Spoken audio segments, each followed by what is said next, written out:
I think the issue here is that Facebook is trying to walk a tightrope between, sort of the two powers that be in Washington, and that in order not to, they concede that at least, the sort of Warren view that potentially big tech needs to be broken up is becoming relatively popular among Democrats, and in order to avoid Republicans sort of defecting to the break Facebook up side, which a few of them have started to speak in this way, they're essentially going to pivot and address a concern relatively unsubstantiated, but nonetheless that is continually repeated by Republican politicians, that conservatives are essentially discriminated against on online platforms. When it comes to actually combating disinformation itself, Zuckerberg and many other tech CEOs tend to resort to this the First Amendment argument, right? Saying that the First Amendment protects free speech and we're just not going to police speech. That's not our role. Of course, ignoring the fact that the First Amendment does not extend to private companies. The New York Times is absolutely not required to publish anything that anyone writes to it.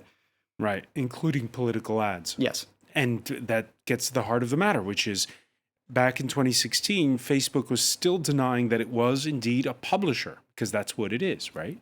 Well, and it still is denying that. And I think that Facebook simply starting to call itself a publisher wouldn't really be necessarily the best reaction, a priori. Mostly, we know it is. I mean, it's a publisher and a broadcaster. It's a publisher and a broadcaster, but I think that the better frame to look at all this is looking at Facebook as a public utility, right? Because not everyone can push content via France 24 or any other public broadcaster.